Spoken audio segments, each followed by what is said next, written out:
ஒரு மிஸ்டீரியஸ் கேவ்ல இருந்து பவர் வெளியே வருது. ஒரு தீய சக்தி கொண்ட பழைய ஸ்கால் ஆமி மற்றும் ஒரு நபர் தோன்றுகிறார். அவனது பெயர் வென் ஏ.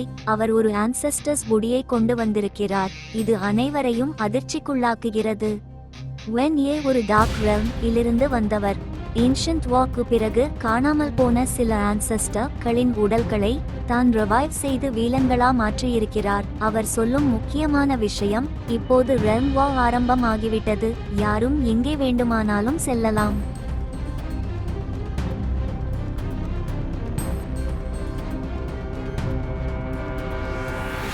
தேர்ட் எல்டர் கூறுகிறார், நம் அயன்ஸ்டோர்ஸை இழந்ததுக்கு நாம் போராட வேண்டும். அவர் ஒரு ஏன்ஷியன்ட் மேப் ஃபார்மேஷனை திறந்து பேட்டில் ஃபீல்டை உருவாக்குகிறார். அந்த போர்ட்டல் வழியாக எல்லோரும் போருக்கு தயாராக போகிறார்கள்.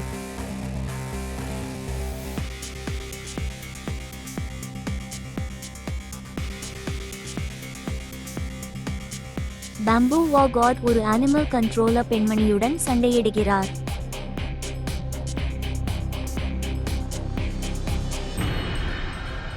பிரின்சஸ் ஒரே நேரத்தில் ஒரு ஸ்னேக் மாஸ்டர் ஓடு போராடுகிறார். அவனோ டிராகன்ஸ், விஷமுள்ள கேஸ் மற்றும் ஆன்செஸ்டர்ஸ் பவர்ஸை யூஸ் பண்ணுகிறான்.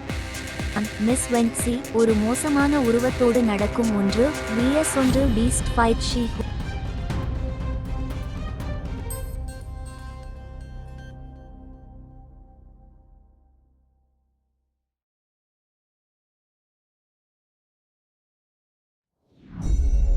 தனியாக ஒரு இடத்தில் அன்விசிபிள் பீஸ்ட் ஓடு பயங்கரமான போரில் சிக்கிக்கொள்கிறான். அவன் 10,000 ஃபெதர் பியர்சிங் அட்டாக், கன்பென் டெக்னிக், 6 பாத் ஆஃப் ரீஇன்கார்னேஷன் போன்ற பல ஹெவன்லி ஸ்கில்ஸ் ஐ யூஸ் பண்ணுகிறான். அந்த பீஸ்ட் மிகவும் சூட்சுமமானது. அதற்கு void crashing, Meteor power, lotus barrier மற்றும் பகோடா ஃபர்னஸ் ட்ராப் போன்ற அபூர்வமான ஏன்ஷியன்ட் டெக்னிக்ஸ் இருக்கின்றன. பகோடா ட்ராப் லட்சிக்கிய ஷீ ஹூ ரொம்ப கஷ்டத்துக்கு பிறகு தனது 3 இமார்டல் ஆரா ஐ விழிப்பெழுப்பு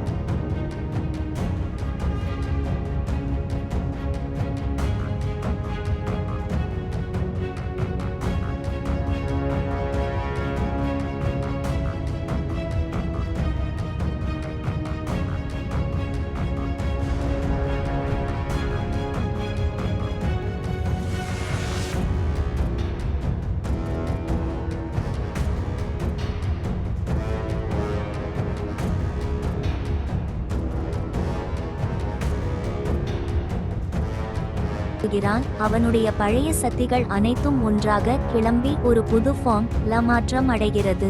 நான் எல்லா ஹெவன்லி ஸ்கில்ஸ் யாரிடமிருந்து காப்பி அடிக்கல, நானே புரிந்து உழைத்து கற்றுக்கிட்டேன். அவன் இறுதியாக தனது ஸ்பெஷல் அட்டாக் யூனிவர்ஸ் டிஃபைன் இன்னொரு மேம்பட்ட வெர்ஷன் ஆக மாற்றி பீஸ்ட் டிஸ்ட்ராய் பண்ணுகிறான்.